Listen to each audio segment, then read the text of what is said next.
नारद बाबा बोले महाराज एक बात और बता दो। क्या? के विशुद्धंति वदन्तु मह्यम। भागवत का रस पान करने से कैसे कैसे पापी पवित्र हो सकते हैं, कौन कौन से पापियों का कल्याण हो सकता है। सनकादिक बोले कौन कौन से पापी, ये प्रश्न खत्म करो। हम तो कहते हैं जिसने जीवन में पाप के अलावा दूसरा कोई काम ही ना किया हो, पापियों की प्रतिस्पर्धा में जो प्रथम कोटि का हो। नंबर 1, ये मानवा पाप कृतस्तु सर्वदा सदा दुराचार करता विमार्गगा क्रोधाग्नि दग्धा कुटिलाश्च कामिनः सप्ताह यज्ञेन कलौ पुनन्ति ते। आज जन्म जिसने पाप मैं अपना जीवन बना रखा हो, क्रोध की आग जिसके भीतर अहरनिश धधकती रहती हो, क्रोधाग्नि दग्धा, हमेशा जब वाणी निकले तो एकदम कौआ जैसी कर्कश, जब बोले तो आग बरसा दे, क्रोधाग्नि दग्धा। और कैसा भी पतित पापी प्राणी क्यों ना है हो, पर सप्ताह यज्ञेन कलौ पुनन्ति ते। कलिकाल में वह भी भागवत सप्ताह का रसपान करके परम पावन हो जाएगा। महाराज आज तक कोई पावन हुआ भी है क्या? कोई प्रमाण है, साक्ष्य है? बोले हाँ बिल्कुल है। कानून में बिना गवाह के, बिना साक्ष्य के बात नहीं मानी जाती, तो शास्त्रों में भी बिना साक्ष्य के कोई बात प्रामाणिक नहीं मानी जाती। तो प्रामाणिकता देने के लिए कथा सुनाई।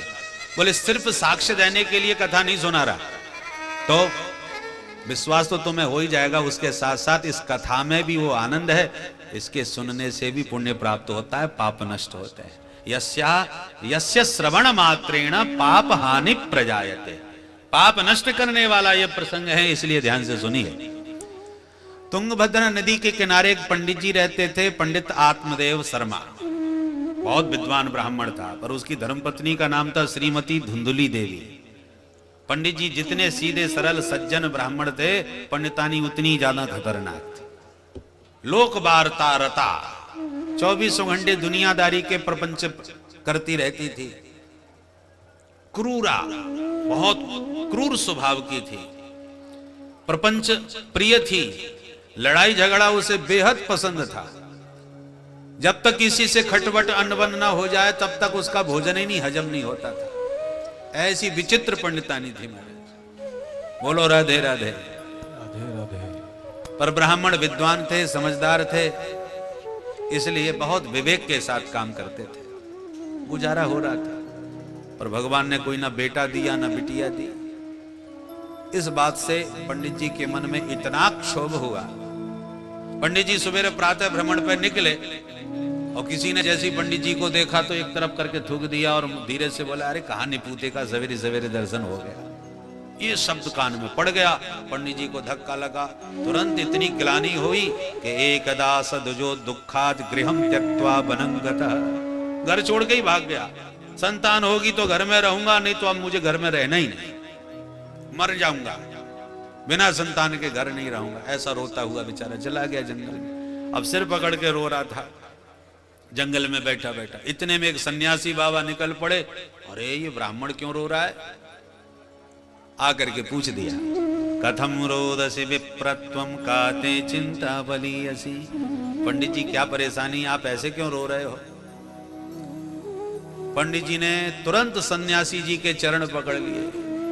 किम ब्रवीमिर्षे दुखम पूर्व पापेन संचितम। क्या कहूं महाराज, न जाने कौन से जन्म के पाप उदय हुए हैं। भगवान का दिया सब कुछ है, पैसे टके की घर में कमी नहीं, मान प्रतिष्ठा भी मेरी पूरे समाज में अद्भुत है, दुनिया मेरे को प्रणाम करती है। सब कुछ मैंने जीवन में पाया, पर संतान के बिना सब बेकार, सब व्यर्थ है।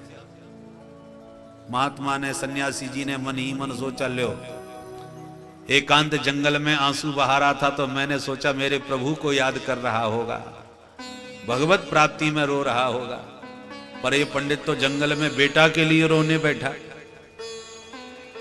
तो सन्यासी जी समझाने लगे, पंडित जी बुरा मत मानिए, मुंचा ज्ञानम प्रजारूपम बलिष्ठा कर्मणो गति विवेकम तु समासाद्य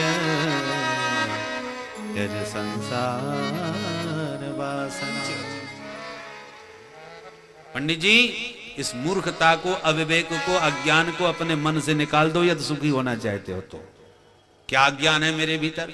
प्रजारूपम मुंचा ज्ञानम प्रजारूपम। ये जो प्रजारूप अज्ञान है, प्रजारूप माने पुत्र हो जाए, बेटा हो जाए, मैं बड़ा सुखी हो जाऊं। बेटा होगा तब मैं सुखी होऊंगा, ये तुम्हारी सबसे बड़ी मूर्खता है।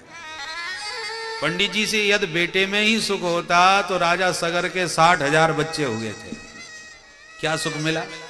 सबके सब नालायक निकले, कपिल भगवान का अपमान करने से सबके सब भस्म हो गए, और न जाने कितनी पीढ़ियों को तपस्या करनी पड़ी, तब गंगा जी ने जाके उद्धार किया। क्या सुख मिला? इसलिए बेटे में सुख है, ये सबसे बड़ी मूर्खता तुमने अपने मन में बांध रखी है। होता क्या है, जो वस्तु हमारे पास नहीं होती हमें उसी में सुख दिखाई पड़ता है। हमारे पास गाड़ी नहीं है, भगवान की कृपा से एक गाड़ी मिल जाए, आनंद ही आनंद आ जाए। यदि गाड़ी में ही आनंद होता तो जिनके पास तमाम गाड़ियां हैं उनसे पूछ लो। बोलो राधे राधे।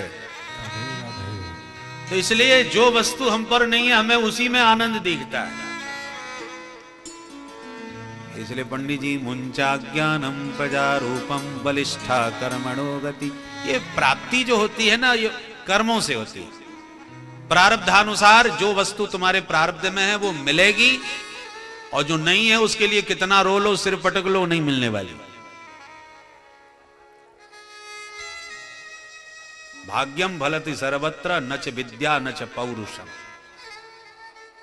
एक ही काम करने वाले अनेक लोग होते हैं, और उसी कार्य में कोई इतना सफल हो जाता है कि बस पूछो मत, और उससे ज्यादा बुद्धिमान व्यक्ति उसी कार्य में बहुत पीछे रह जाता है।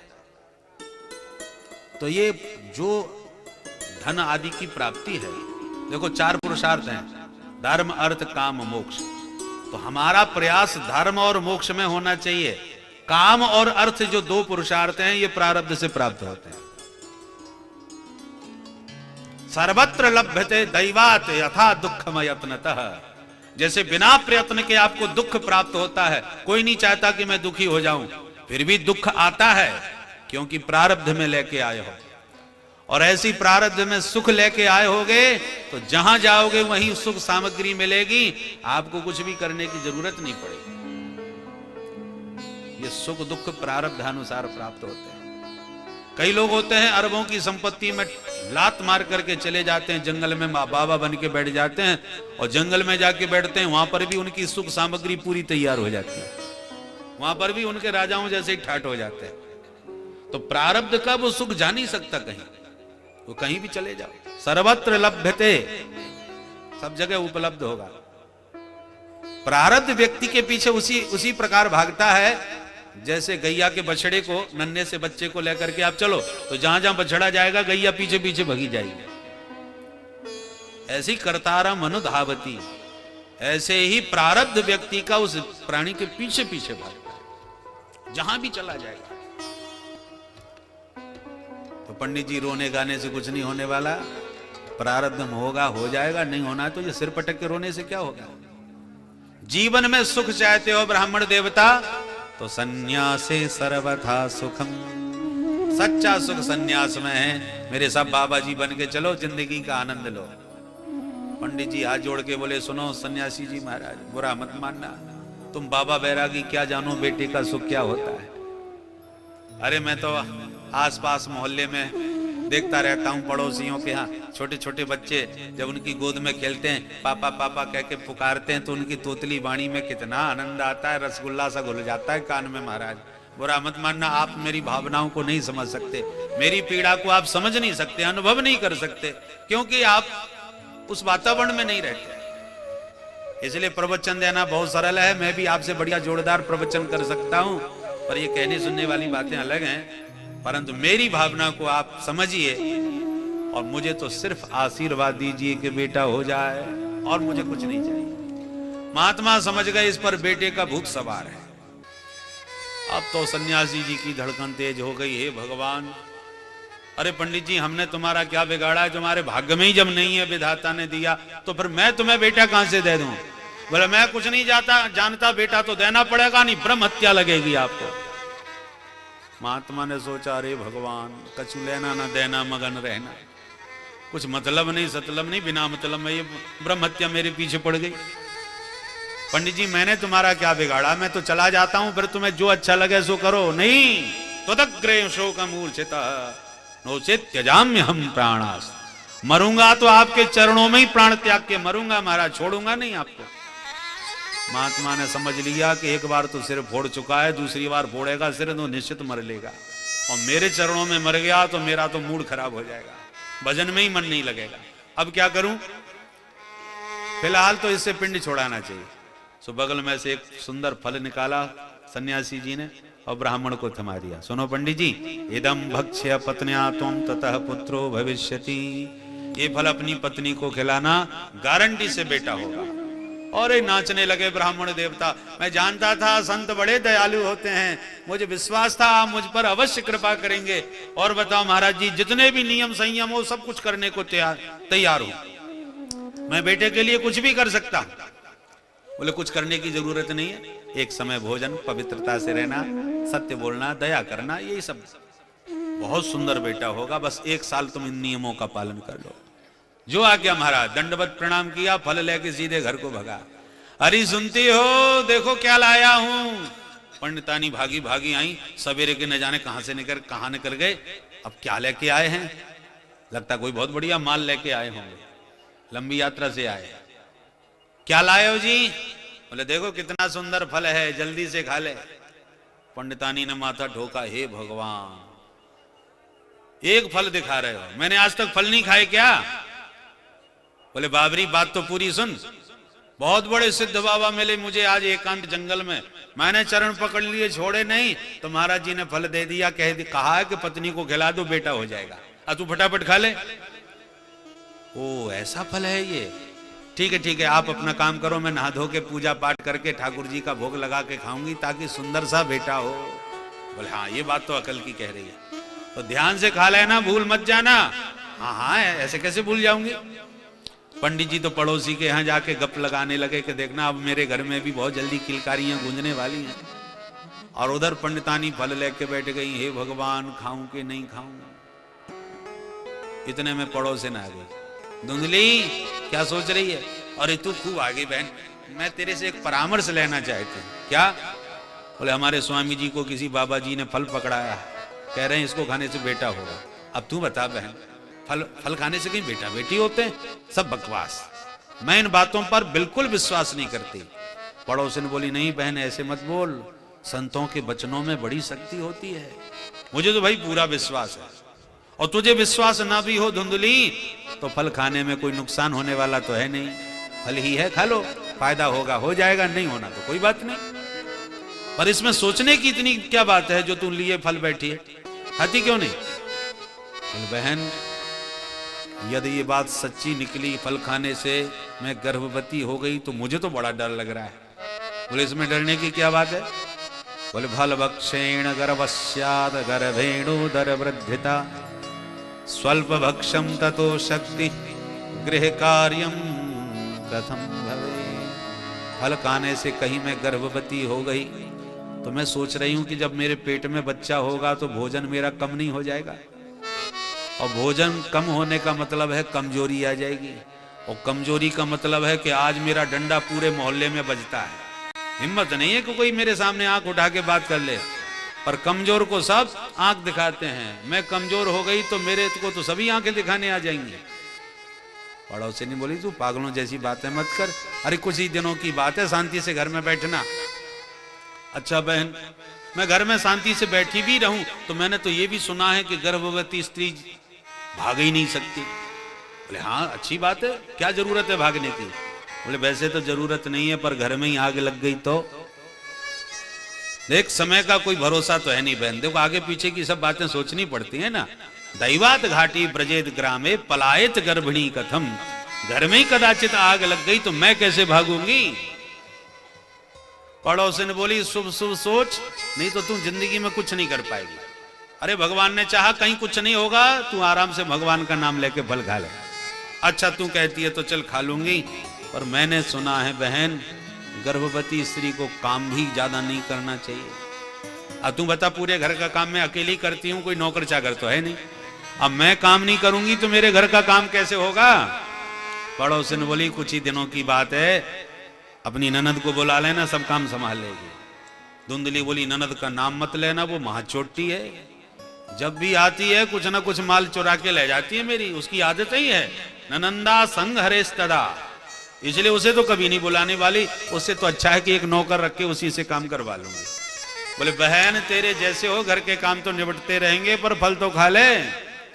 अच्छा बहन तू कहती है तो अब खा ही लेती हूँ, पर एक बात बता, मैंने पंडित जी के मुंह से एक बार सुना था कि सुखदेव जी माँ के पेट में 12 साल रहे थे, सच्ची बात है? बोले हाँ सुना तो मैंने भी है, सच्ची यही होगी। बोले हे भगवान, यदि मेरा बच्चा 4-5 साल भी रह गया तो मैं तो बिना मौत के मर गई। सुखवद निवसेत गर्भम तदा में मरणम भवेत, कहीं सुखदेव जी की तरह मेरा बच्चा भी गर्भस्थ रहे, ऐसा कुछ हुआ तो मैं तो गई काम से। एवं कुतर्क योगेन तत्फलम नैव भक्षितम। सनकादिक कहते इस प्रकार के इतने ऊटपटांग उसने कुतर्क किए कि डर के मारे फल खाया ही नहीं। पंडित जी तुरंत थोड़ी देर में आए, अरे देवी फल खा लिया? हाँ हाँ महाराज, तुम्हारे निकलते ही मैंने तुरंत भोग लगा के पा लिया। झूठ बोल दिया। थोड़ी देर में इसकी छोटी बहन आई, पूरी कहानी उसको भी सुनाई।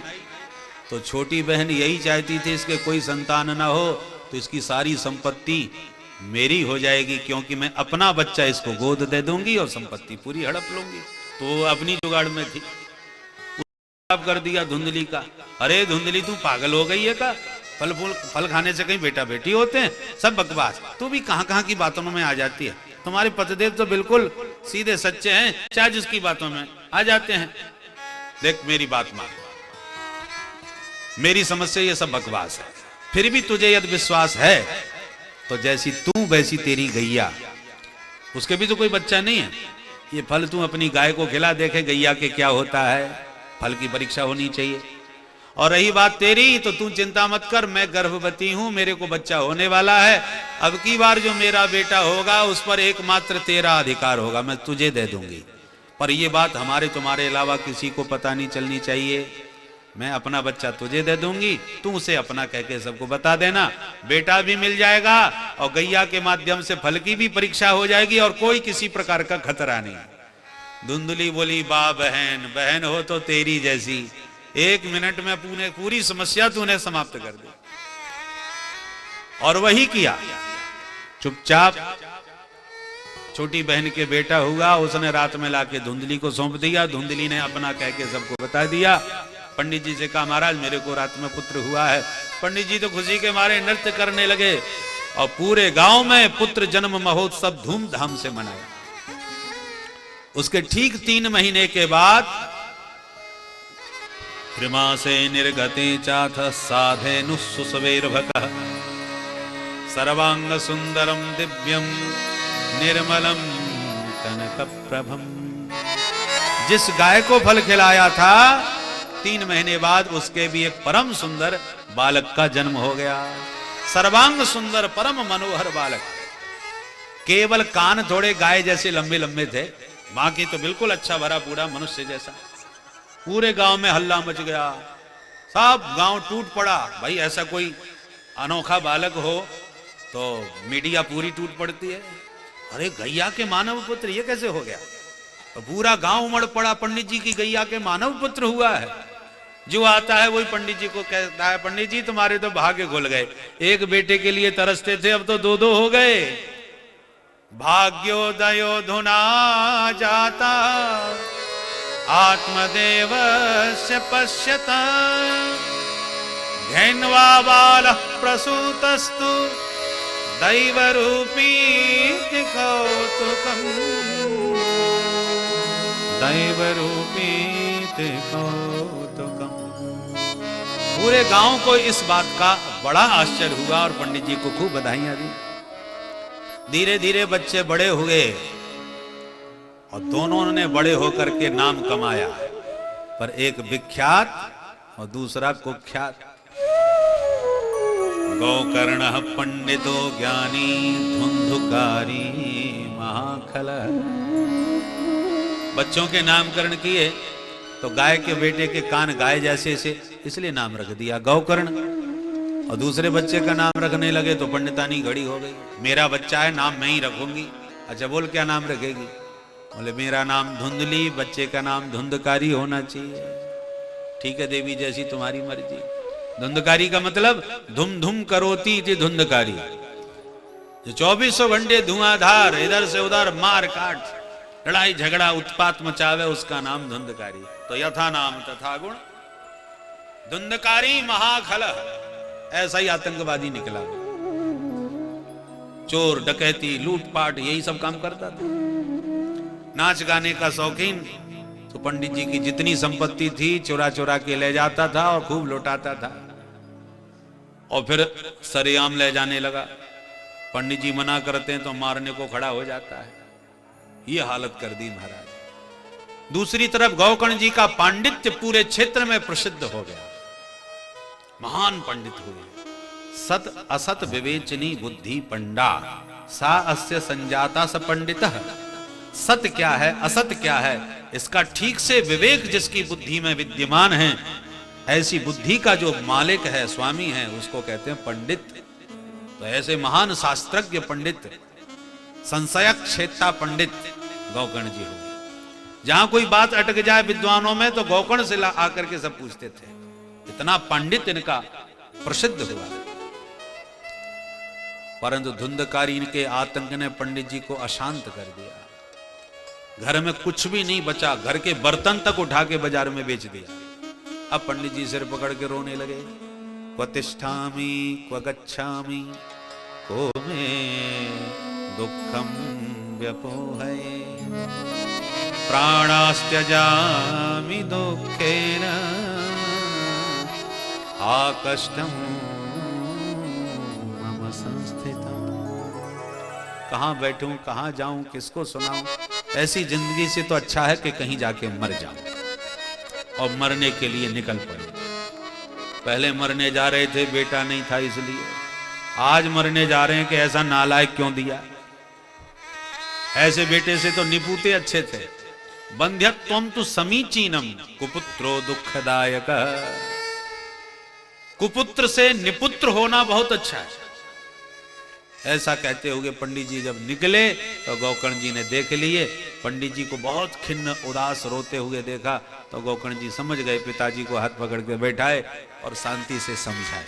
अच्छा पिताजी, मुझे ये बताओ, इस संसार में आपको सुखी नजर कौन आता है? जिसको देखो उसका दामन भींगा लगता है। सबके सब अपने अपने क्लेशों में आक्रांत है। बोलो राधे राधे। पिताश्री, न चेन्द्रस्य सुखम किंचित। सामान्य प्राणियों की बात छोड़ दो, तीनों लोकों का राजा बना बैठा है स्वर्ग का इंद्र। उससे भी जाके पूछो तो वो भी टेंशन में। जहां किसी ने ज्यादा यज्ञ किए कि उसकी धड़कन तेज हो गई, शतक्रतु न बन जाए। किसी ने ज्यादा तप किया तो घबराहट हो जाती है, कहीं मेरा इंद्रासन न छीन ले।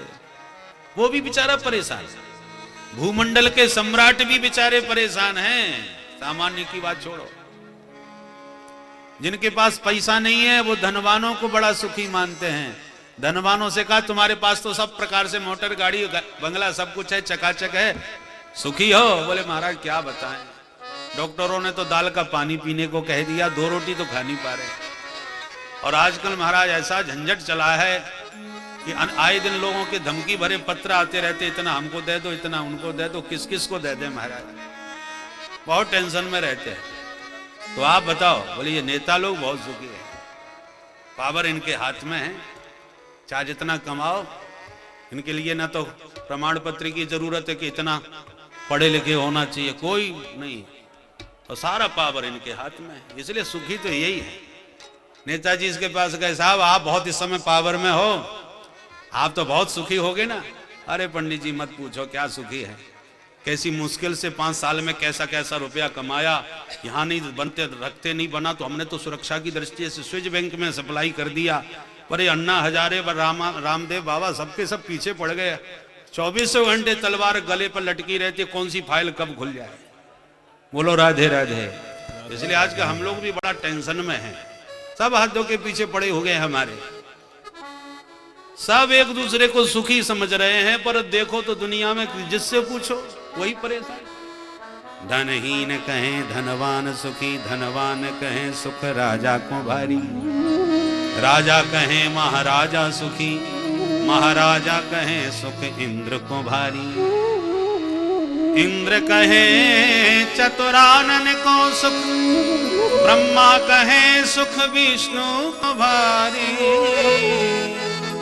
पर तुलसीदास विचार कहे हरि भजन बिना सब लोग दुखारी, भजन बिना सब लोग दुखारी।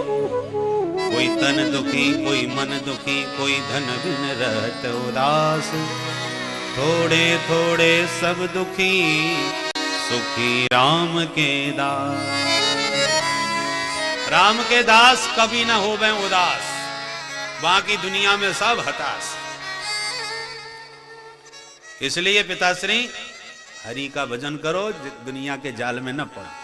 बोले बेटा बिल्कुल ठीक कहा तूने, यही बात एक सन्यासी बाबा ने बहुत दिन पहले मेरे से कही थी, और अकल में पत्थर पड़ गया था, वो समझ में नहीं आई हमारे, अब अच्छी तरह समझ में आ गई। बेटा पर भजन में मन तो लगता ही नहीं, मैं करूं क्या, कैसे मन लगाऊं, जंगल में जाके करूं क्या, कुछ तो बताओ। तब गौकर्ण जी तो महान पंडित थे, सब शास्त्रों का सार कुछ सूत्रों में भर करके अपने पिताश्री को प्रदान कर दिया, और 2 श्लोकों में सब कुछ उन्होंने बता दिया। वो 2 श्लोक केवल आत्मदेव के लिए, हम सब के लिए है, गौकर्ण जी के। हम सब आत्मदेव ही हैं। आत्मदेव का मतलब तुंगभद्रा के तट पर रहने वाला ब्राह्मण,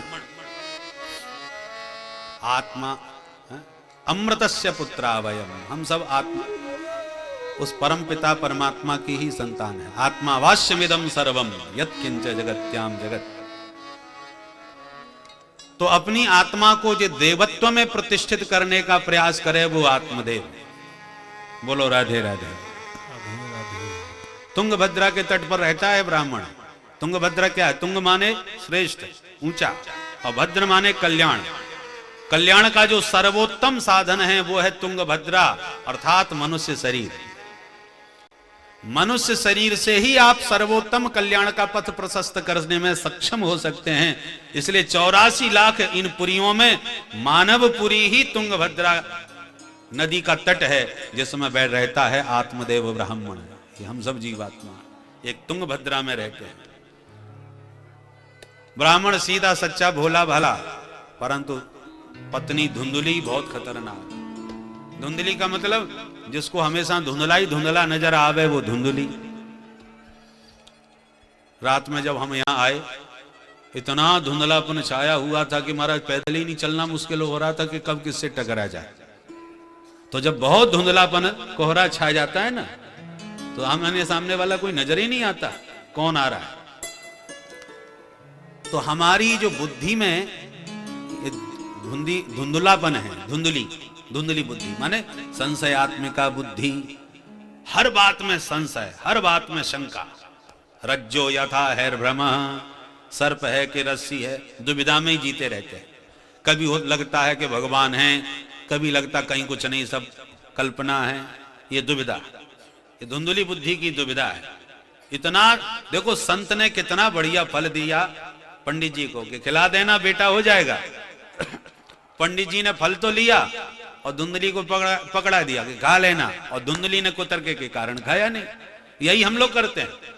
संतों के पास भी आते हैं तीर्थराज प्रयाग में कुंभ स्नान करने आए हैं, सत्संग की गंगा में भी गोता लगाते हैं, बड़े बड़े विद्वानों के प्रवचन सुनते हैं, और जब सुनते हैं तो सिर हिला के खूब स्वीकार करते हैं, महाराज जी बहुत जोरदार बात बोल रहे हैं, बहुत सही बात कही। तो लगता है कि अब इनकी समझ में आ गई, परंतु अंदर बैठी धुंधली कहती है चाहे जितनी खोपड़ी हिला लो, मानना तो हमें, घर चलो फिर देखते हैं। तो सत्संग में हर बात अच्छी तरह समझ में आई, पर घर आते ही बुद्धि ने कुतर्की की ऐसी कैंची चलाई कि सारे सत्संग के सूत्र काट के किनारे कर दिए। महाराज जी कह रहे थे सत्य बोलो, सत्य तोलो। अरे ये बातें तो कह सत्संग की ठीक है, नहीं तो दुकान में ताले पड़ जाएंगे, ऐसे कैसे बोलना पड़ेगा, बिना झूठ बोले कैसे काम चलेगा साहब। तो सत्संग के सारे सूत्र कुतर्की की कैंची से हमारी ये धुंधली बुद्धि काट के रख देती है। धुंधली ने फल नहीं खाया, पर कुछ भी हो उसी फल से गोकर्ण पैदा हुआ है, जिसने आज आत्मदेव को रास्ता जीवन का दिखा दिया। उसी प्रकार सत्संग सुने, भले ही समझ में नहीं आया, भले ही उसका आचरण नहीं किया, परंतु सुना हुआ सत्संग सूत्र रूप में, बीज रूप में कहीं ना कहीं तो बुद्धि में बैठा है, रखा हुआ है।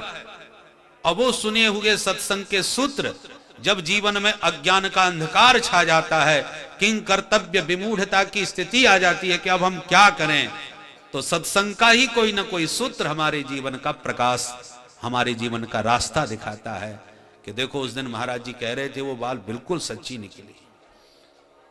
अभी तक हमारी समझ में नहीं आती थी, पर आज अच्छी तरह समझ में आ गई। तो सत्संग का सूत्र कभी ना कभी तो समझ में आएगा, आज नहीं तो कल।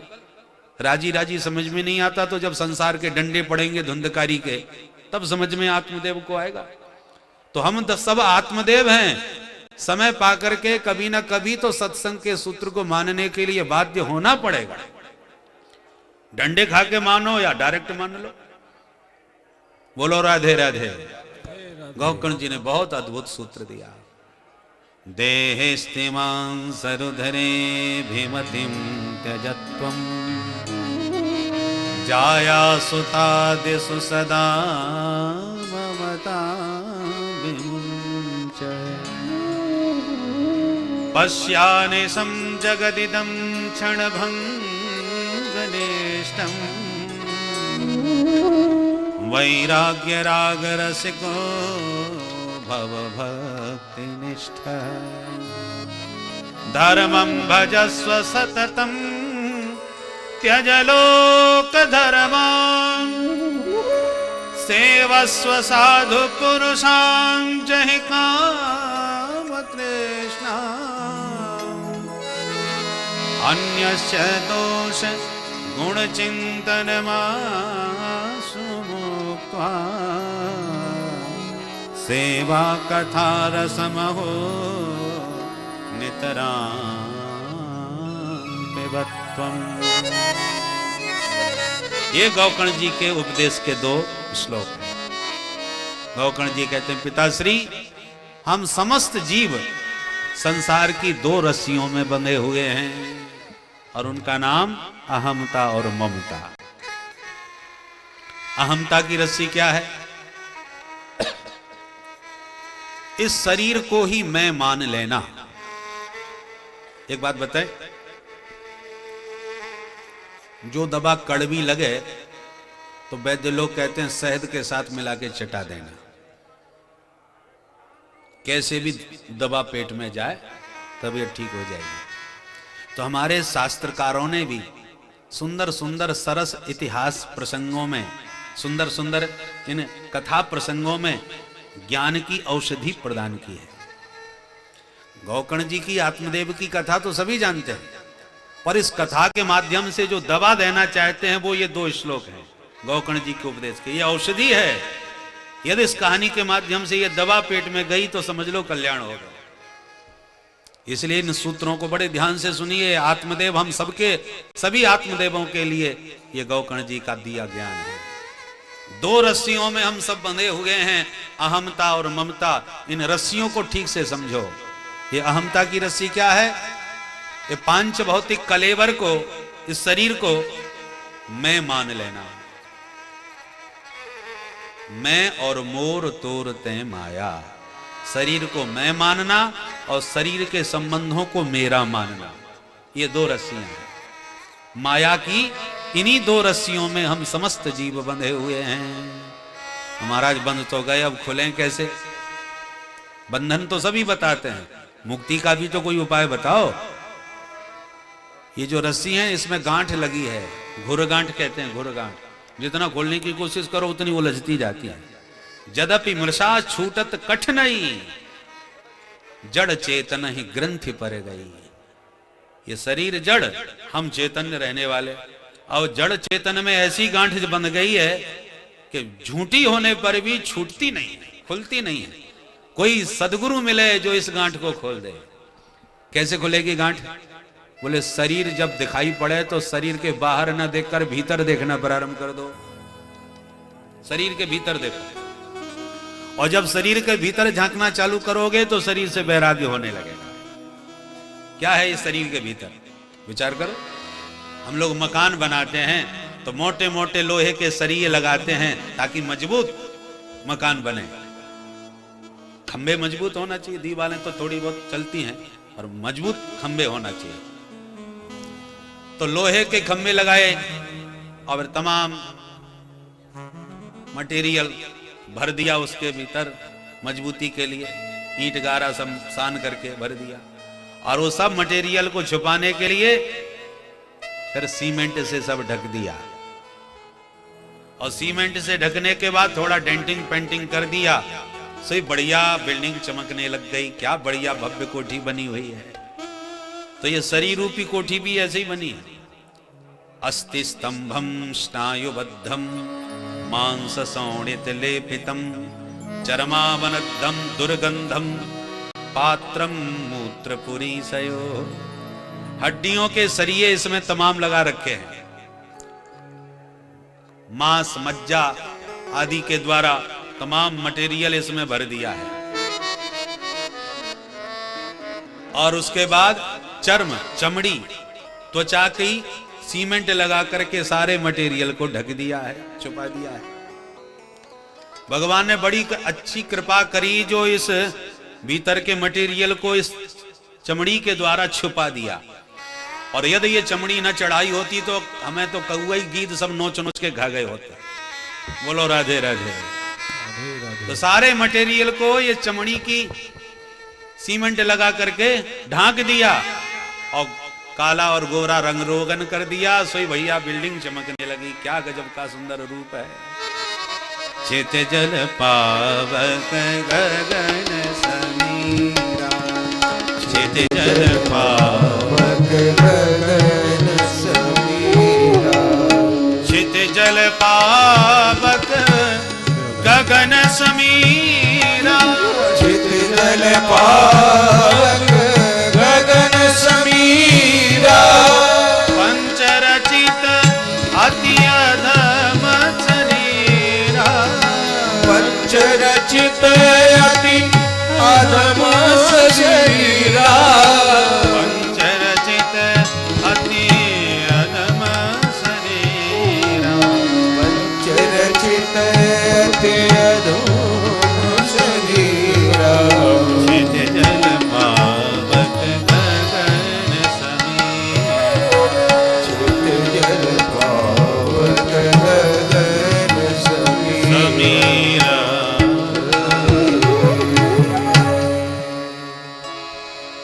लोग धर्मशाला बनाते हैं तो चंदा करते हैं। 5 पंचों ने थोड़ा थोड़ा अंशदान किया सो धर्मशाला बन गई समाज की।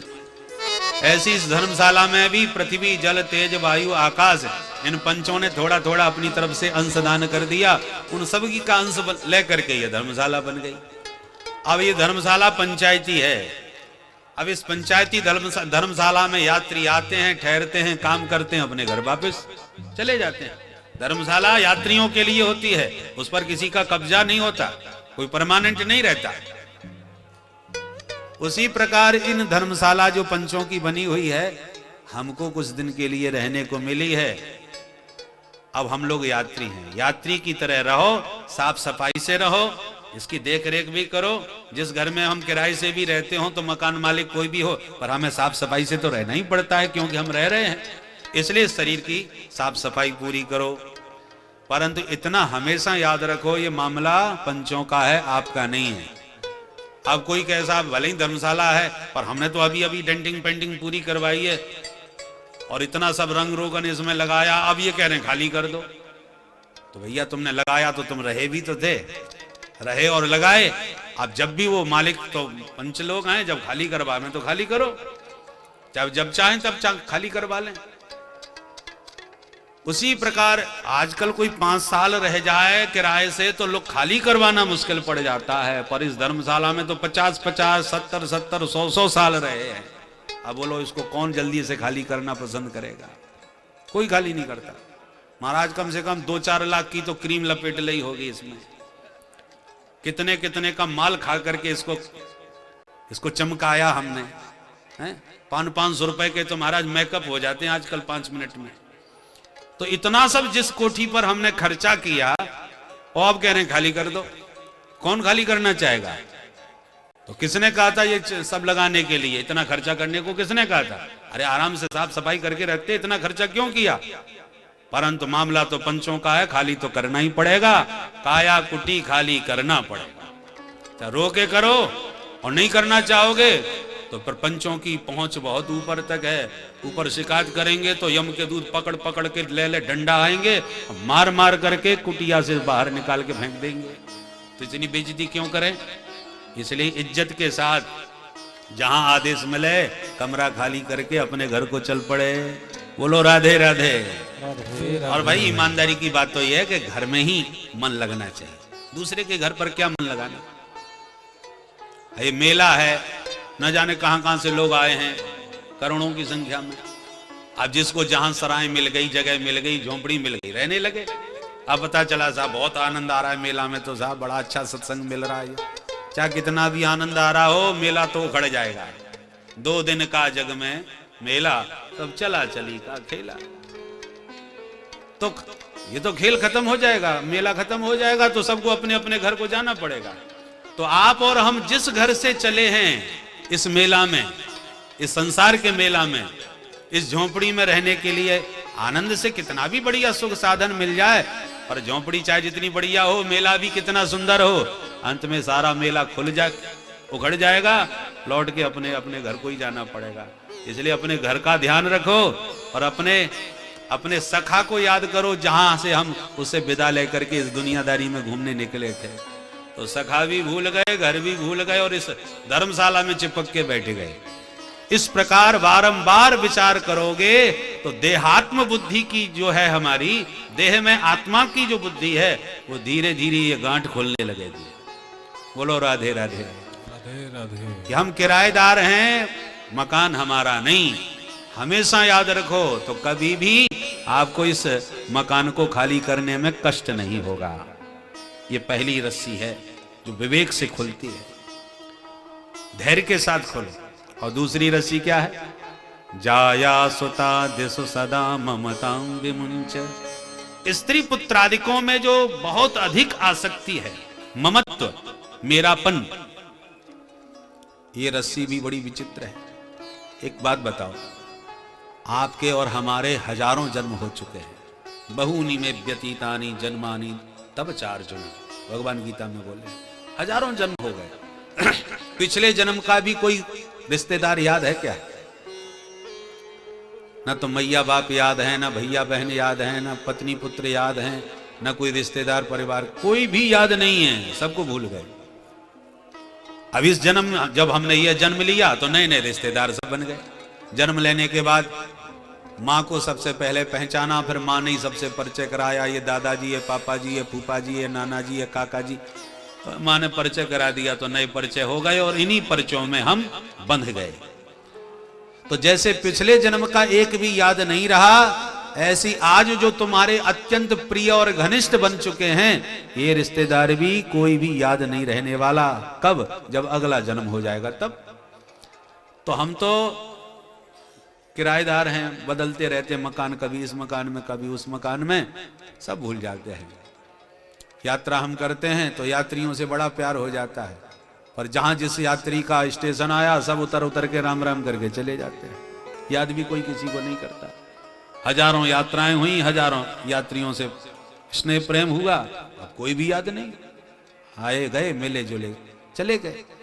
ऐसे ही जाया सुता दिसु सदा ममताम विमुंच। गोविंद कहते हैं पुत्र दाराप्त बंधु नाम संगमः पांथ संगमः। ये जो आपको मिले हैं संबंधी, ये सब पांथ संबंधी हैं, राहगीर हैं, मिलने और बिछुड़ने वाले। तो बारंबार विचार करो, ये यात्री परमानेंट नहीं है, मिले और बिछुड़ने वाले हैं। इसलिए इनमें ममत्व तो ठीक नहीं। प्रेम तो करो सब यात्रियों से, यात्रा को मंगलमयी बनाओ, सुखद यात्रा हो, ये तो कामना करो, पर यात्रियों से मत चिपको। ज्यादा चिपक जाओगे तो फिर यात्रियों को छोड़ने में बड़ा कष्ट होगा। स्टेशन पर गाड़ी रुकी है, यात्री को उतरना है, टिकट वहीं तक का है, और आप गले मिल रहे हो, वाह भैया बहुत आनंद दिया आपने, बड़ा सुख मिला। पता चला गाड़ी ने सीटी मार दी, चलने को खिसकना चालू कर दिया, और आप अपने यात्रियों से मिलने में लगे हो। काला कोट वाला टीटी आया, धक्का मारा, सामान फेंका, निकलो बाहर, गाड़ी चल पड़ी, अभी तक उतरे नहीं। तो ये कोई तरीका नहीं होता। बुद्धिमान यात्री वह है जो एक स्टेशन पहले से बोरिया बिस्तर बांध के तैयार हो जाए कि अब हमको उतरना है।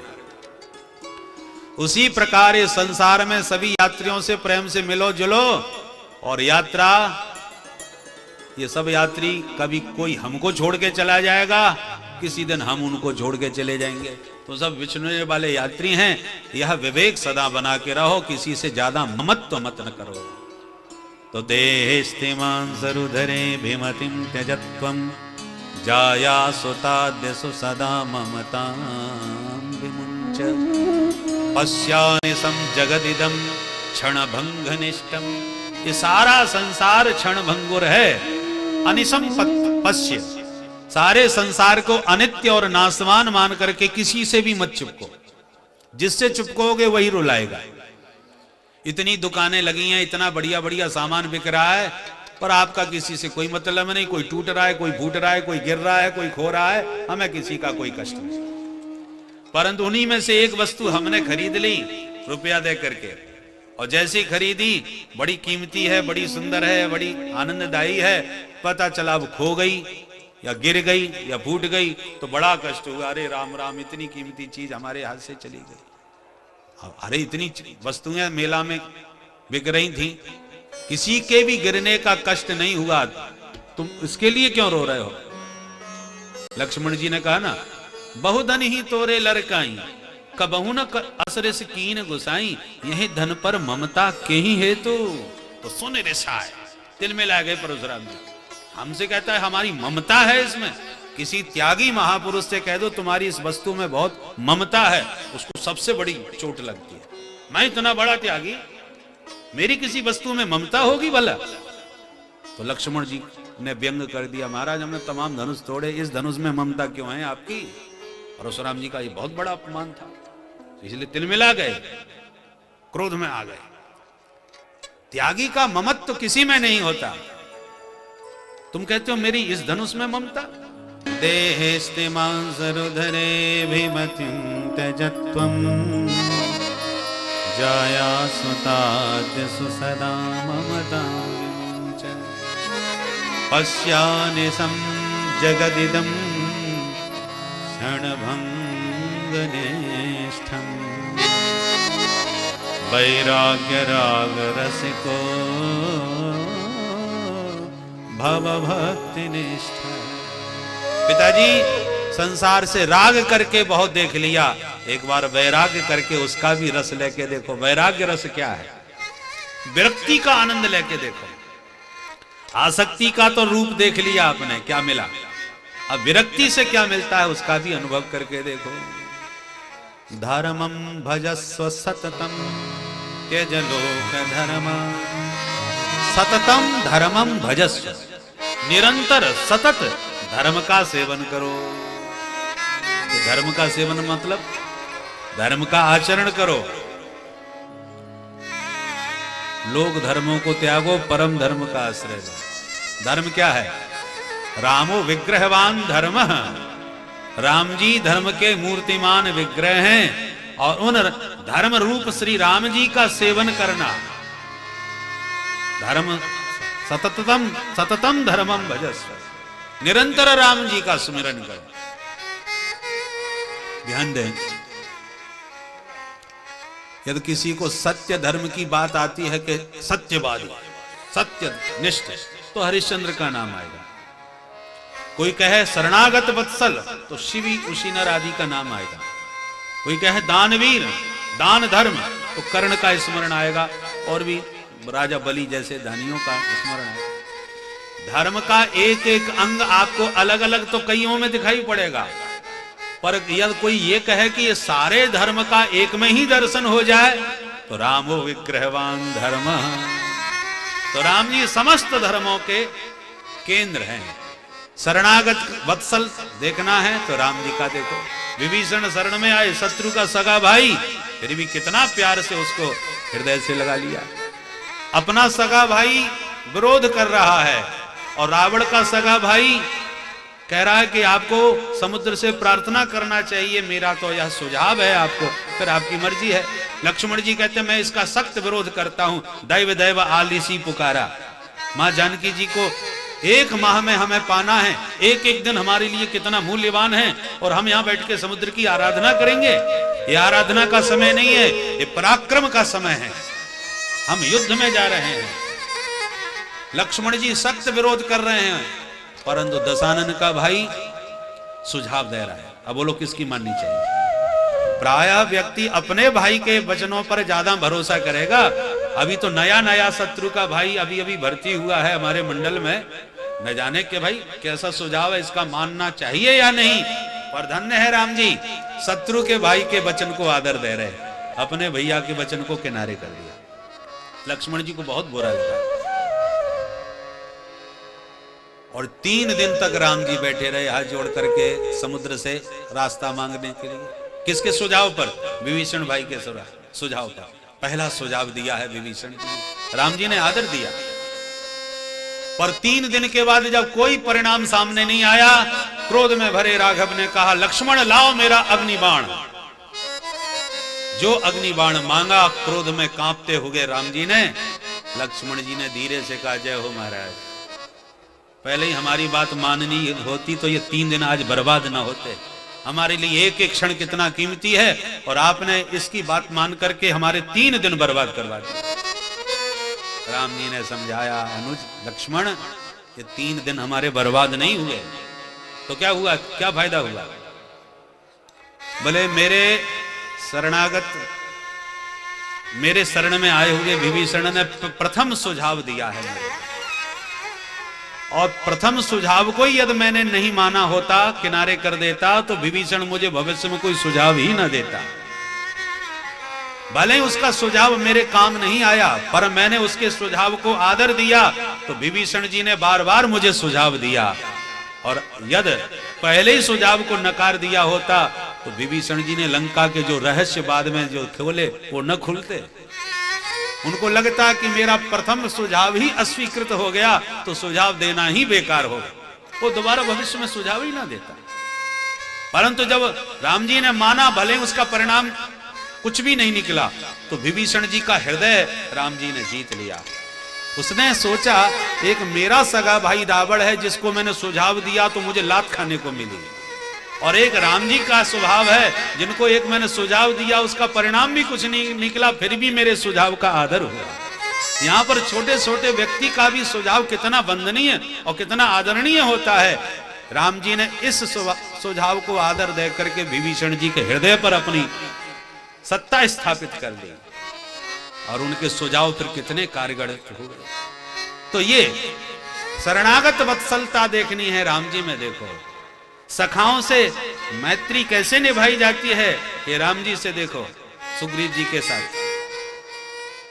दोनों में मित्रता हुई थी, दोनों की एक ही स्थिति। राज्य सुग्रीव का भी छिन गया, राज्य राम जी का भी जा चुका है। वन वन राम जी भी विचरण कर रहे हैं, वन वन बेचारा वो भी प्राण बचाए भागे फिर रहा है सुग्रीव। पत्नी उनकी भी हर ली गई, पत्नी इनकी भी हर ली गई। दोनों की स्थिति है, और समानता में ही मैत्री होती है। और ऐसी स्थिति में मित्रता बनी, अग्नि को साक्षी बना करके दोनों मित्र बने। परंतु जो हे खग मृग हे मधुकर श्रेणी कह के विलाप कर रहे थे राघव, किशोरी जी के विरह में इतने व्याकुल थे, क्षण क्षण युग के समान बीत रहा था राम जी का।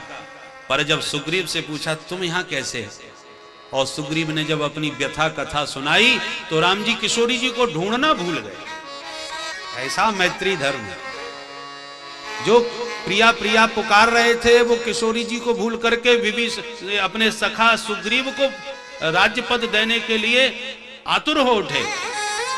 तुरंत सुनते ही सुन सेवक दुख दीन दयाला, फड़क उठी द्वय भुजा विशाला। सुनते ही एकदम कोपित होके बोले सुन सुग्रीव मैं मारे हों बाली एक ही बाण। अब बाली कहीं भी है मेरे हाथ से बच नहीं सकता, जाओ युद्ध करो। तुरंत बाली का वध करा के राज्याभिषेक करवा के ही भगवान ने विश्राम लिया।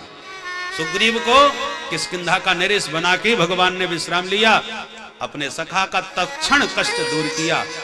अब वो बात अलग है कि सुग्रीव अपना काम भूल गया, पर ऐसे सखा को भी भगवान ने सदा एक बार जिसका हाथ पकड़ा संभाल के रखा। 4 महीने तक सुग्रीव को तो राम जी से मतलब ही नहीं रहा। पूरी बरसात बीत गई भगवान की और सुग्रीव अपने राज्य पद पा करके मस्त हो गए। राम जी को क्रोध तो बहुत आया, बड़ा कृतज्ञ मित्र मिला है? मैंने उसको पूरा उसका कष्ट दूर कर दिया, अपना वचन मैंने निभाया और उसने मुझे जो वचन दिया था सब प्रकार करे हों सेवकाई यही विध मिले जानकी माई, इतना सब कुछ का वो सब भूल गया। राम जी ने कहा अभी मेरे पास बाली को मारने वाला बाण विद्यमान है। जो क्रोध आया राम जी को सुग्रीव पर और बोले लक्ष्मण मैं कल ही सुग्रीव को मार डालूंगा। लक्ष्मण जी हंसने लगे। राम जी बोले हमको क्रोध आ रहा है, तुम्हें हंसी आ रही है। लक्ष्मण जी बोले ये तुम्हारा रोल नहीं है, क्रोध का काम हमारा है, आपको क्रोध करना आता ही नहीं। भगवान बोले नहीं मुझे बहुत क्रोध है आज सुग्रीव पर। लक्ष्मण जी बोले ऐसा भी क्रोध होता है कि किसी पर क्रोध आवे और वो ये कहे मैं कल तुझे मारूंगा, ऐसा होता है कहीं क्रोध? अरे क्रोध आता है तो 1 मिनट में, कल किसने देखा अभी उसको मैं आप मुझे आज्ञा दो 1 मिनट में धुआं उड़ा दूंगा। लक्ष्मण जी ने क्रोध में तुरंत धनुष बाण उठाया और जैसी चलने लगे राम जी ने तुरंत हाथ पकड़ लिया, रुको रुको भाई, क्यों कल की बात आप क्यों कर रहे हैं? भगवान बोले देखो भाई वो बुरा भला जैसा भी हमारा मित्र है, तो एक बार हमने जब उसे मित्र बनाया है तो कैसा भी हो उसको मारना तो ठीक नहीं होगा। वो तो फिर इतना लाल पीले क्यों हो रहे थे? बोले हम तो ऐसे बंदर घुड़की दे रहे थे कि साथ डर के आ जाए चुपचाप, तो तुम मारना मत, तुम भी ऐसी थोड़ी बंदर घुड़की दे करके उसको मेरी शरण में ले आओ, वो अपना कार्य पूरा करे, हमारा दिया वो वचन निभावे, मित्रता का कार्य पूरा करे, कृतज्ञता का कार्य न करे तो डराना है, पर मित्र बनाया है उसे हम मार नहीं सकते। तो मैत्री धर्म का स्वरूप यदि सूक्ष्मता से निहारना है तो राम जी के चरित्र में देखिए, माने सारे धर्म यदि एक में दिखाई पड़ते हैं, सत्यनिष्ठ, सत्य परायणता, प्रजा वत्सलता, पितृभक्ति, भ्रातृभक्ति, सारे दिव्य गुण एक में कहीं दिखाई पड़ते हैं तो रामो विग्रहवान धर्म, ऐसे केवल श्री राम है। एक एक गुण तो सब में मिले, अलग अलग मिलेंगे, पर एक में सारे गुण विद्यमान नहीं होते, वो श्री राम जी हैं। इसलिए राम जी को धर्म विग्रह कहा गया है और गोकर्ण जी कहते हैं धर्मम भजस्व सततम, ऐसे धर्म विग्रह श्री राम जी का सतत सुमिरन करो, सतत आश्रय ग्रहण करो पिताश्री। त्यज लोक धर्म, ये जो लोक धर्म है ना, ये संसार के धर्म खूब निभा लिया, अब संसार के प्रपंचों को धर्मों का त्याग कर परम धर्म का आश्रय ग्रहण करो। सेवस्व साधु पुरुषान जहि काम कृष्ण, साधु पुरुषान सेवस्व, संसारियों का सेवन करोगे तो संसार प्रपंच दिमाग में भरेगा, और साधु पुरुषों का, साधकों का जब सेवन करोगे, उनका सानिध्य ग्रहण करोगे तो साधना में प्रवृत्ति हो जाती है। साधु संतों के पास बैठो, पता चला महाराज जी इस समय गायत्री पुरस्चरण कर रहे हैं, फलाना अनुष्ठान कर रहे हैं, उनके इतना उन महाराज का नियम है और इतने लाख जप करने के बाद ही जल ग्रहण करते हैं। तो ऐसे साधकों को देखोगे तो तुम्हारे भीतर भी साधना की प्रवृत्ति होगी। भाई ऐसे भजनानंदी हैं, त्रिकाल संध्या करते हैं और इतना जप करते हैं, भाई हमें भी कुछ ना कुछ करना चाहिए। तो भजन साधन में आपकी प्रवृत्ति होगी। और संसारियों का संग करोगे 24 घंटे तो संसार की वासना चित्त में भरेगी। देखो महाराज हम फलानी गाड़ी लेके आए हैं, ये नया मॉडल है महाराज, इसमें ऐसी ऐसी विशेषता है, वो देख देख करके तुम्हारे दिमाग में भी गाड़ी घुसेगी, भाई ऐसी गाड़ी हमको भी खरीदनी चाहिए। तो संसारी का संग संसार मन में भरता है और साधक का संग साधना की ओर प्रवृत्ति करता है। इसलिए सेवस्व साधु पुरुषां जहि काम तृष्णा, साधकों का सेवन करो और कामनाओं के कांटे निकाल के फेंक दो। जितनी कामनाएं आपके भीतर भरी होंगे आप उतने ही परेशान रहेंगे। बोलो राधे राधे। एक कांटा लग जाता है तो जब तक वो निकल ना जाए तब तक चैन नहीं मिलता। और हमने तो अपने चित्त में न जाने कितने कांटे चुभो रखे हैं, अनंत कामनाएं। एक कांटा चैन से नहीं रहने देता, और जहां जिसके चित्त में अनंत कांटे चुभे हों वो कैसे चैन से सो सकता है। जहि काम तृष्णा। देखो कांटा निकलता है तो बड़ा आनंद मिलता है, चैन मिल जाता है। हाथ में कोई फोड़ा हो किसी भी शरीर के अंग में और फोड़ा फूट जाए, उसका मवाद निकल जाए, फिर देखो कितना निकलता है तो दर्द होता है, बाकी बाद में वो फूटने के बाद बड़ा चैन मिलता है। इसी प्रकार कामनाओं के निकल जाने पर आप अनुभव कीजिए जीवन में कितना आनंद मिलेगा। उदाहरण से देखिए जरा, आपके मन में कामना का कांटा चुभा कि तीर्थराज प्रयाग में हमारा भी एक मकान होना चाहिए। अब आपके भीतर कांटा चुभ गया, एक तरह से फुंसी पैदा हो गई। अब आपने लग गए पीछे, मकान कहाँ मिलेगा, कहाँ बनेगा, तो साहब फलानी जगह ये कॉलोनी बहुत अच्छी है पर बहुत कीमती है भाई, पैसा बहुत लगेगा, तो इतना पैसा कहाँ से, चलो लोन ले लेंगे। तमाम जुगाड़ तिगाड़ करके आपने खरीदी जगह खरीदी, उसमें कहीं विवाद निकल पड़ा, कहीं तमाम प्रपंच खड़े हो गए, तो उसमें वो तमाम लगे रहे, तब जा करके विवाद मुक्त होकर के जमीन हुई।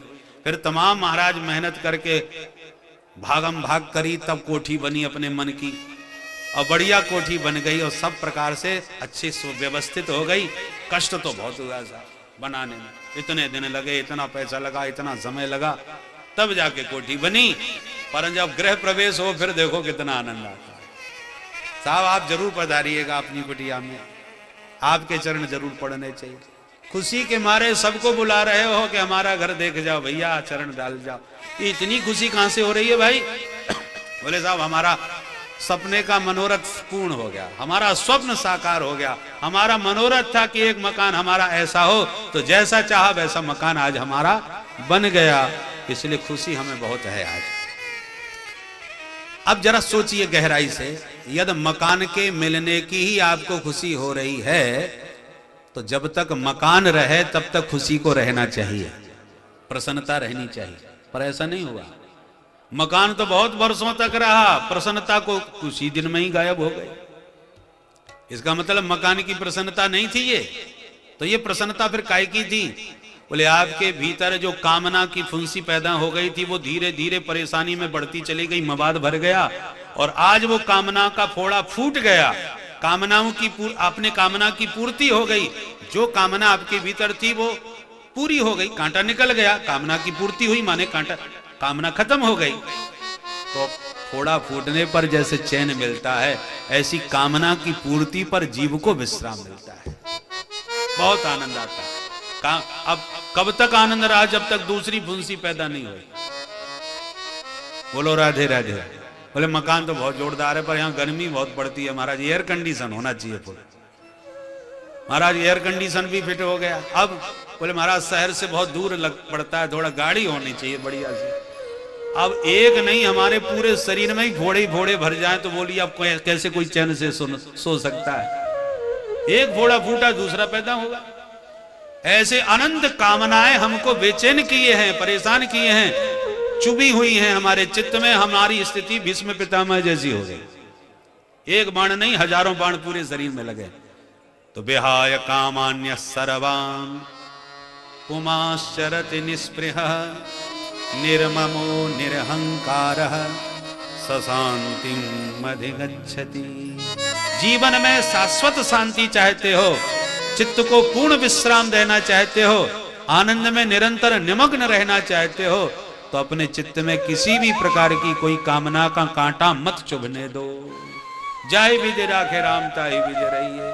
ठाकुर जी को जो कराना हो करेंगे, जो देना हो तो ले लेंगे। हमारी तो कोई इच्छा नहीं है कि ऐसा हो कि वैसा हो। हमारे पूज्यपाद ब्रह्मलीन श्री स्वामी विष्णु आश्रम जी महाराज कहा करते थे कि व्यक्ति संकल्प करके खुद ही अपने आप को बांध लेता है।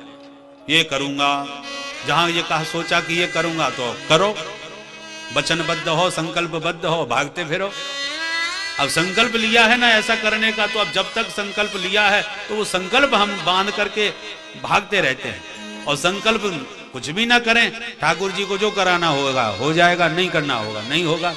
तो हमारा तो कोई संकल्प नहीं, हमारी कोई इच्छा नहीं, हमारी कोई कामना नहीं। फिर देखो जीवन का क्या आनंद है। हो गया तो ठीक, न हो गया तो कोई फर्क नहीं। जीवन में बड़ा आनंद मिलेगा। आशा नाम मनुष्याणाम काशित आश्चर्य श्रृंखला यया बद्धा प्रधावंती मुक्ता तिष्ठन्ति पंगुवत। स्वामी जी का ही ये श्लोक सुना था महाराज जी।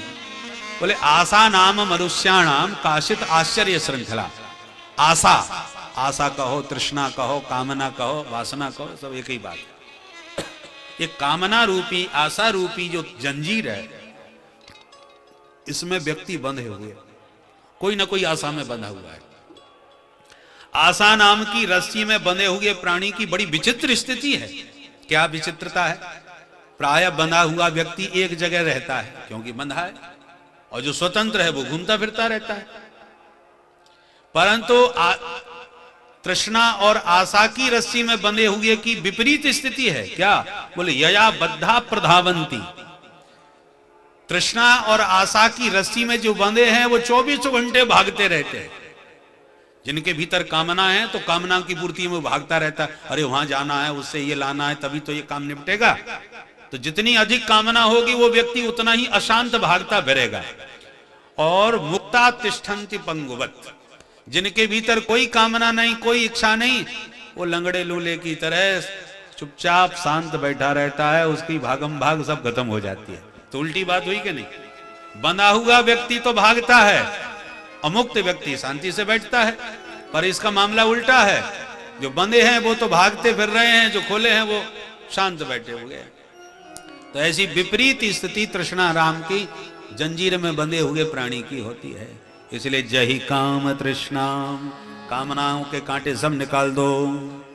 अन्यस्य दोष गुण चिंतन माशु मुक्त्वा। पिताश्री, दूसरों का गुण और दोष देखना बिल्कुल बंद करो, किसी को मत देखो। क्यों ना देखे भाई? किसी का बढ़िया दिव्य गुण दिखाई पड़ता है तो आकर्षण हो ही जाता है गुण के प्रति, और किसी में बुराई नजर आती है तो उससे घृणा हो ही जाती है। बोले ये घृणा और बुराई से ही तो बचना है भाई। गुण देखोगे तो उस व्यक्ति में आसक्ति कर बैठोगे, और दोष देखोगे तो उस व्यक्ति से घृणा कर बैठोगे, और घृणा और आसक्ति दोनों ही ठीक नहीं है। तो गुण में आकर्षण हो जाए तो क्या करें? किसी ने बढ़िया मधुर बंसी का स्वर छेड़ दिया, अब आकर्षण तो मन में हो गया कि क्या प्यारी बंसी बजाता है। अब बंसी बजाता है, उसके गुण पर यदि आप दीवाने हैं तो फिर बंसी वाले के पीछे भागते फिरोगे। आपने कहा भैया जरा एक बार फलाना भजन सुना दो, बंसी में वो धुन सुना दो। उसने कहा हमारा मूड नहीं है। अब उसके पीछे लगे फिर रहे हो, गिड़गिड़ाते फिर रहे हो, परेशान होते फिर रहे हो, तो ये गड़बड़ है। आसक्ति तुम्हें परेशान कर रही है। तो गुण में आकर्षण है तो करें क्या? बोले गोविंद ने इस व्यक्ति को कितना सुंदर दिव्य गुण दिया है, कितनी सुंदर कला दी है। भगवान अखिल कला निधान है, समस्त गुणगण निलय हैं।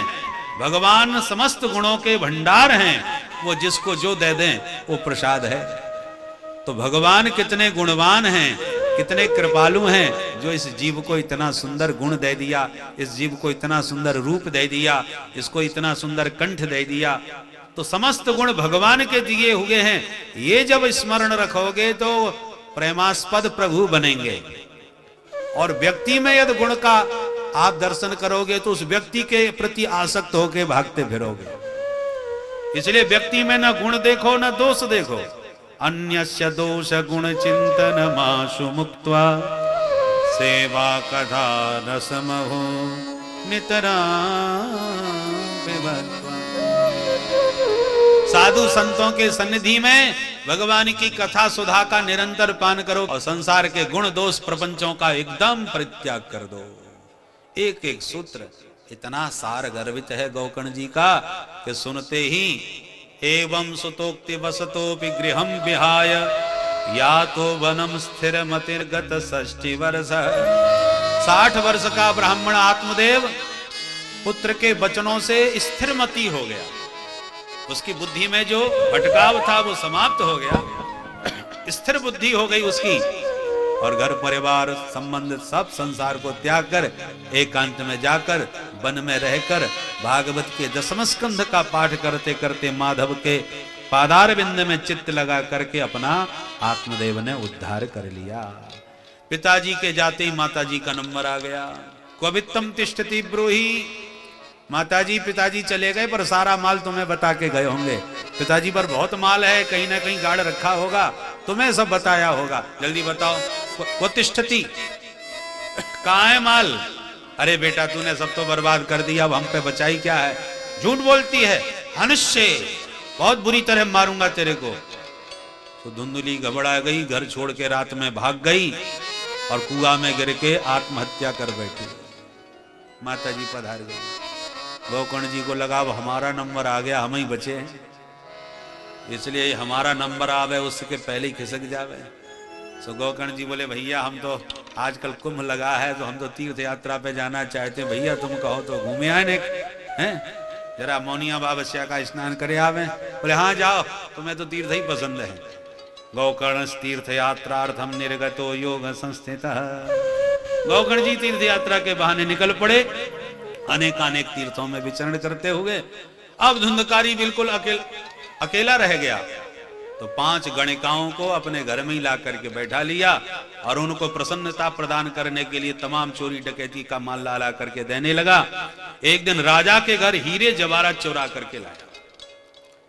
राजा का हीरा जवाहरात चुरा करके जब घर में दिया तो 5 की आंखें फटी रह गईं। ओहो, इतने कीमती मूल्यवान रत्न कहां से मिले? बोले आज बहुत ऊंचा हाथ मारा है राजा के घर। राजा के हम? अरे तूने राजा को भी नहीं छोड़ा? बोले अरे हम सातिर चोर हो गए हैं, छोटी मोटी चोरी नहीं करते, हम बड़े हो गए। 5 बड़ी खुश हो गई, खिला खिला करके सुला दिया। बोलो राधे राधे। खाने पीने में और पीने खाने में अंतर होता है ना, तो जो पीता खाता रहता है, पिया खाया और सो गया। जैसे ही सो गया रात में 5 ने मीटिंग करी, बहन माल बहुत तगड़ा है, अब तो चकाचक हो गए। दूसरी बोली चकाचक तो हो गए पर राजा का माल है, डंडा बजता है ना तो सब बताना पड़ता है, और जब ये अपना नाम लेगा तो क्या अपन बच जाएंगी इसके साथ? हमको भी जेल में सड़ना पड़ेगा। हाँ बात तो तेरी बिल्कुल ठीक है, तो अब क्या करें? बोले एक ही उपाय है कि पहले इसको ठिकाने लगाओ। बोले हाँ बिल्कुल ठीक है, तो क्या करें? बोले आज ही निपटाओ। रात में सोते हुए नशे में धुंधकारी को पलंग के साथ ही रस्सियों में जकड़ दिया, बांध दिया, और जब चिल्लाने लगा कि बचाओ बचाओ, तो तप्तांगार समूहाश्च तन मुखे बिच चिक्षुपु। आग के अंगारे चूल्हे से भर के मुंह में ला करके भर दिए, और आग के अंगारे मुंह में भर के इसकी बोलती बंद कर दी और सोते सोते इसको मार डाला। अब मर तो गया, तो इसको ठिकाने कैसे लगाएं? 5 स्त्रियां इसको, इस लाश को इतना तगड़ा कहां पकड़ के ले जाए, कहां इसको ठिकाने लगाएं? एक ने कहा इधर उधर ले जाना, उठा पाना अपने बस की बात तो है नहीं, चलो रात में इसको यहीं पर रात भर में खोद करके गाड़ देते हैं। प्रायः साहसिको स्त्रियः। सनकादित्य कहते हैं नारद जी स्त्रियों का साहस देखो, रात भर आंगन में गड्ढा खोदा और उसको बीच आंगन में दफना दिया और मिट्टी से पूरा आंगन साफ करके लेप करके साफ पहुंच के साफ कर दिया। सुधामयम बचोयासाम कामिनाम रसवर्धनम हृदयम क्षुरधाराभम प्रियः को नाम योषिता। जो पैसे से ही प्रीति करने वाली स्त्रियां हैं पैसे पर ही नाचने वाली हैं, उनका कोई प्रिय नहीं होता। उनकी वाणी में तो अमृत की धारा बरसती है, पर हृदय में छुरा चलता है कि इसकी जेब कैसे काटी जाए। और उन स्त्रियों के चक्कर में बेचारा मारा गया। उधर गोकर्ण जी को पता चला तो गया में पिंडदान करते हुए अपने घर आए, रात्रि विश्राम किया। अचानक रात में आंगन में एक भेड़ का बच्चा घूम रहा था, लाठी से उसे भगाने लगे तो एकदम भैंसा बन गया, फिर हाथी बन गया। गोकर्ण जी घबरा गए, ये क्या भला भाई? कस्तम, कौन हो तुम? नारद श्री गोकर्ण जी ने पूछा तो एकदम अच्छा भला आदमी बन के खड़ा हो गया और रोना चिल्लाना चालू कर दिया, रोए जाए। गोकर्ण जी ने हाथ में जल लिया, मंत्र पढ़ के जो मारा तुरंत वह बोल पड़ा, अहम भ्राता त्वदीयोऽस्मि धुंधुकारीति नामतः स्वकीयेनैव दोषेण ब्रह्मत्वं नाशितं मया। तुम्हारा ही भाई हूं, महापापी धुंधकारी। कितने पाप किए उसकी कर्मणो नास्ति संख्या में, कोई गिनती नहीं है। असंख्य पापों का परिणाम यह है कि आज जिनके लिए मैंने कमा कमा के दिया उन्होंने ही मुझे मार डाला और इसी आंगन में दफना दिया। मेरा कोई प्रेत कर्म विधिवत नहीं हुआ, इसलिए मैं बहुत कष्ट पा रहा हूं। वाताहारेण जीवामि, केवल वायु का आहार करके जिंदा रहता हूं, भयंकर कष्ट पा रहा हूं भैया। अहो बंधो कृपा सिंधो भ्रातर मामा सुमोचय। मेरे जीवन में कोई अच्छा काम तो हुआ नहीं, पर एक ही मेरा सौभाग्य है कि तुम जैसा भैया मुझे मिला है। गोकर्ण भाई मेरा उद्धार करो इस पाप योनि से। गोकर्ण जी बोले, मुझे तेरे बारे में सब पता चला भैया, मैंने गया में पिंडदान किया। गया में पिंडदान से कुछ नहीं होने वाला भैया, 100 पिंडदान करो, 100 श्राद्ध भी करो तो कुछ नहीं होने वाला। मैं नंबर 1 का पापी हूं, कुछ बड़ा तगड़ा उपाय करना पड़ेगा। ठीक है भैया, अवश्य करेंगे। दूसरे दिन गोकर्ण जी ने विद्वत गोष्ठी करी, बड़े बड़े विद्वानों से परामर्श लिया, कोई समाधान कोई नहीं कर सका। तब भगवान सूर्य नारायण से पूछा और सूर्य भगवान ने समाधान दिया, श्रीमद् भागवतान मुक्ति। जाओ भागवत सप्ताह श्रवण कराओ, मुक्त हो जाएगा तुम्हारा भाई। तब गोकर्ण जी महान तो पंडित स्वयं एव थे, अपने भाई के कल्याण की कामना का संकल्प लेकर के स्वयं भव्य भागवत का समारोह किया। हजारों श्रोता उपस्थित हुए और जैसे ही कथा प्रारंभ भई के धुंधकारी आ गया और 7 गांठ के बांस में प्रविष्ट होकर बैठ गया। एक एक दिन की कथा से एक एक गांठ चटकती गई। एवं 7 दिनश्चैव 7 ग्रंथ विभेदनम। 7 दिन के सप्ताह में 7 ग्रंथियों का वेदन हो गया। हमारे भीतर भी गांठें हैं, अविद्या, अस्मिता, राग, द्वेष, अभिनिवेश, अहमता, ममता। इस 7 दिन की कथा से 7 ग्रंथियां हमारी खुल जाएं और हम भी ये अज्ञान की समस्त धुंधकारी के जैसे धुंधकारी के बांस फट गए और वो मुक्त हो गया, तो हमारे 7 गांठ के बांस में भी जो 7 ग्रंथियां हैं, इन समस्त 7 ग्रंथियों का भेदन हो। 7 चक्र का भेदन करके सहस्त्र चक्र से हमारा ब्रह्मरंध्र फटे और हम उस परम ब्रह्मानंद को प्राप्त हो जाएं। ऐसी स्थिति में जब हम पहुंच जाएं, 7 चक्र का भेदन करने में समर्थ हो जाएं, तो सप्ताहक चक्र हमारा सफल हो गया। बोलो राधे राधे। सप्तावरण भेदन करना, ऊपर भी 7 लोग, नीचे भी 7 लोग हैं। ये सप्ताह का बड़ा 7 समुद्र, 7 द्वीप, ये सब सप्तावरण हैं। शरीर में भी 7 चक्र हैं, शरीर में भी 7 ग्रंथियां हैं। ये सारे 7 चक्र हमारे टूट जाएं और तब हम सब प्रकार से विनिर्मुक्त होकर के सच्चे अर्थों में मुक्ति के अधिकारी बन जाएं। धुंधकारी को मुक्त कर दिया और जैसी सप्ताह संपन्न हुआ, दिव्य रूप में प्रकट होकर के भागवत भगवान को प्रणाम किया और दिव्य वचनों से भागवत की महिमा का बखान किया धुंधकारी ने। इतने में दिव्य विमान आया, पार्षदों ने हाथ पकड़ के धुंधकारी को विमान में बैठाया। गोकर्ण जी बोले, हजारों ने कथा सुनी है, पर आप एक ही विमान क्यों लाए भाई? पार्षदों ने कहा, श्रवणस्य विभेदेन फलभेदोऽत्र संस्थितः। सुनने में अंतर था, कथा सबने सुनी, पर मनन और निधिध्यासन पूर्वक केवल धुंधकारी ने सुनी। देखो, गाय पहले घास चरने जाती है जंगल में और दिन भर में तमाम घास चर लेती है, पर चरने से ही वो घास उसके काम नहीं आती। चरने के बाद जब वो बैठती है घर में आके, फिर जुआरी करती है, बार बार अपने घास को निकालेगी और मुंह में लेकर के फिर उसे चबाएगी। रौंथ करना कहते हैं, जुआरी करना कहते हैं, तब वो घास अच्छी तरह पचती है। बंदरों को भी देखा होगा, एकदम भर लेते हैं और थैलियां लटक जाती है और फिर धीरे धीरे निकाल निकाल करके उसको चबाते हैं, तब वो पूर्णतः उसको फायदेमंद भोजन होता है। तो ये हम जगह जगह बैठ बैठ के जो सुंदर सुंदर सत्संग की बातें सुन रहे हैं, ये तो घास चरना है। अब घास चरने के बाद आप जब तक बैठ के उस पर विचार नहीं करोगे, चिंतन नहीं करोगे, मंथन नहीं करोगे, तब तक ये श्रवण सार्थक नहीं होगा। इसलिए श्रवण, मनन और निधिध्यासन 3 विधि से पूर्ण श्रोता माना जाता है। अभी तो आपने घास चल लिया, कुछ बातें यहां सुनी, कुछ वहां सुनी, फिर उस पर बैठकर विचार किया कि ये बात हमें सबसे अच्छी लगी, और आज कुछ भी हो, बार बार विचार करने के बाद हमने निर्णय लिया कि आज के बाद ये हम अपने आचरण में उतार के ही रहेंगे। ये नियम हम आज से इस नियम का निश्चित रूप से पालन करेंगे। तो मनन चिंतन के बाद निधिध्यासन होता है। इस प्रकार पार्षदों ने समझाया और जैसे विमान उड़ने लगा, बोलो राधे राधे, धुंधकारी को लेकर के पार्षद जाने लगे।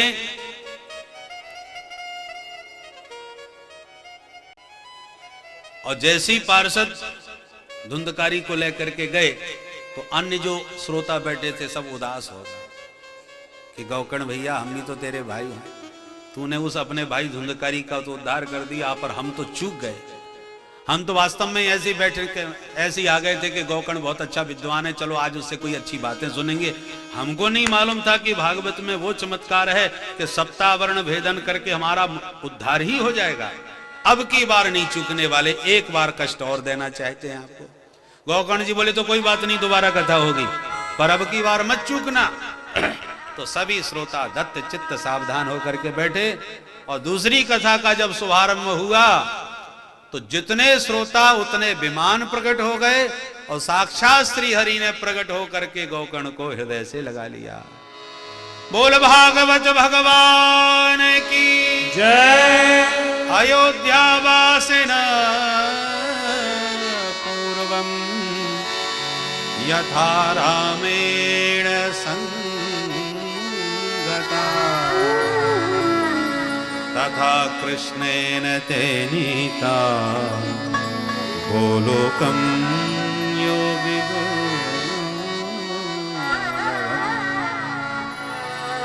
जैसे राम जी अपने समस्त अवधपुर वासियों को साथ में लेके गए थे साकेत धाम, उसी प्रकार सभी श्रोता समुदाय के साथ गौकर्ण जी भगवान के परम पद को प्राप्त हो गए। बोल भागवत भगवान की जय। इतिहास मिमं पुण्यम सांडिल्योऽपि मुनीश्वर पठते चित्रकूटस्थो ब्रह्मानंद परे प्लुता।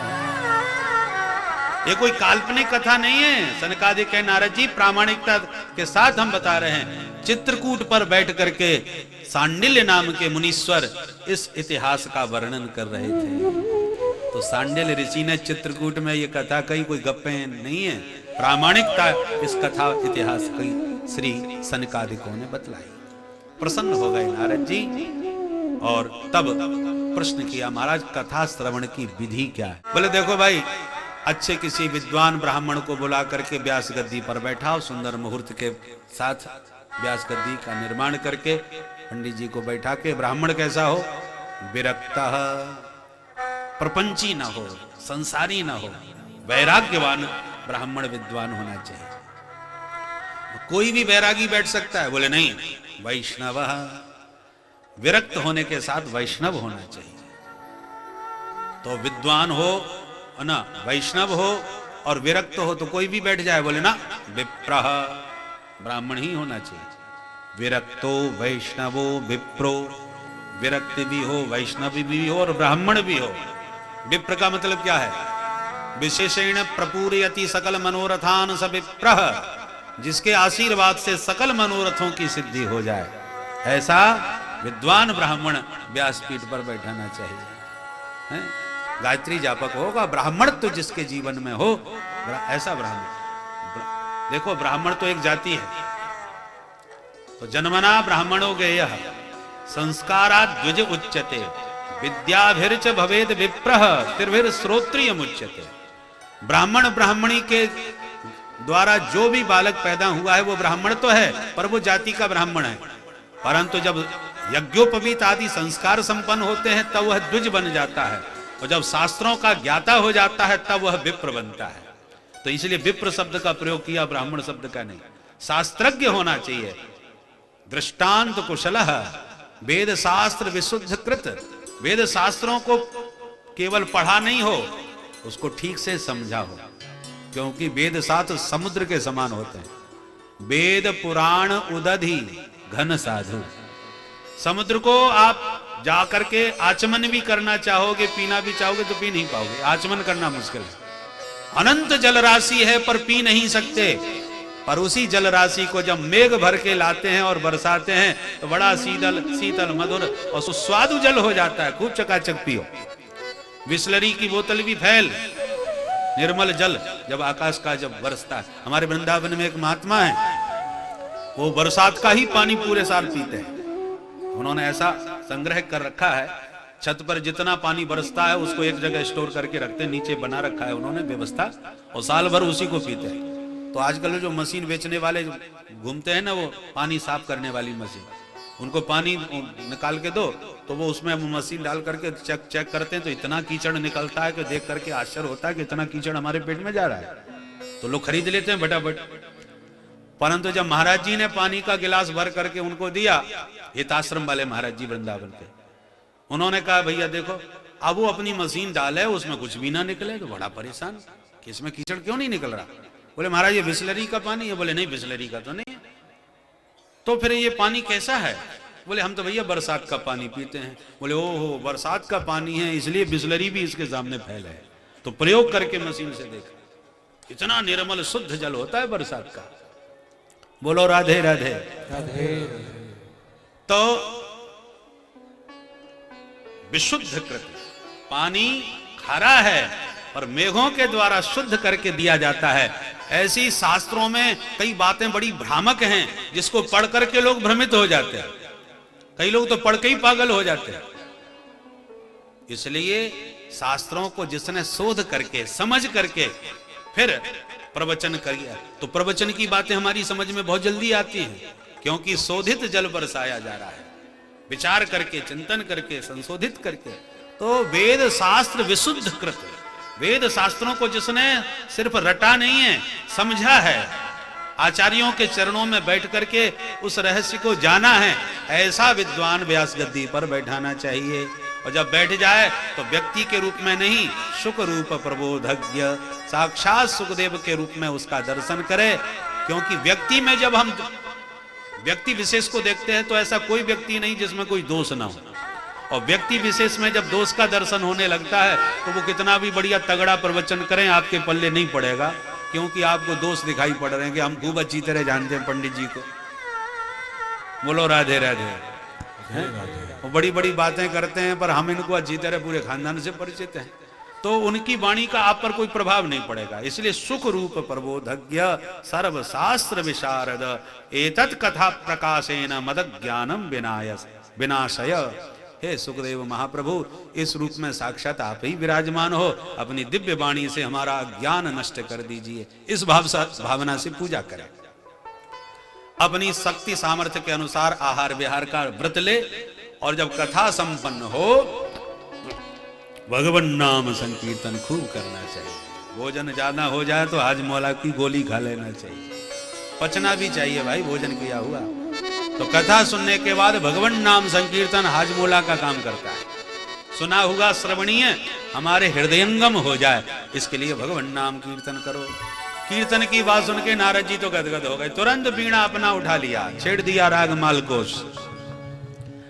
प्रहलाद जी ने प्रकट होकर ताली बजाना प्रारंभ किया। कीर्तन में ताली अवश्य बजाना चाहिए। प्रहलादस्तालधारी सरलगत तया चोद्धव कांस्यधारी वीणाधारी सुररसिस्वर कुशलतया राग करता अर्जुनो इंद्रो भादी मृदंगम जय जय सुकरा कीर्तने ते कुमारा यत्राग्रे भावभक्ता सरसर जनया व्यासपुत्रो बभू। प्रहलाद जी ताली बजा रहे हैं, नारद जी वीणा बजा रहे हैं, उद्धव जी मजीरा बजा रहे हैं, अर्जुन मधुर कंठ से आलाप भर रहे हैं, देवराज इंद्र मृदंग पर थाप दे रहे हैं, सनकादिक जय जयकार कर रहे हैं, व्यासनंदन सुखदेव जी भागवत के मधुर श्लोकों का गायन कर रहे हैं।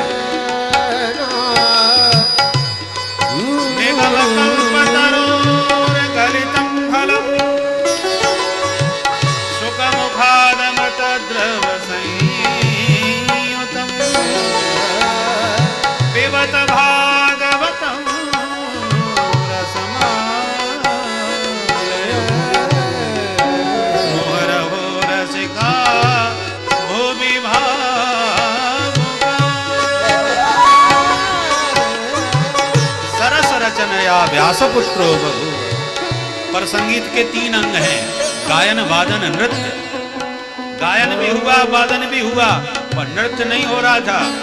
उसकी कमी पूरी करने के लिए भक्ति मैया खड़ी हो गई और ज्ञान वैराग्य दोनों का हाथ पकड़ के मस्त होकर के भक्ति मैया नृत्य कर उठी।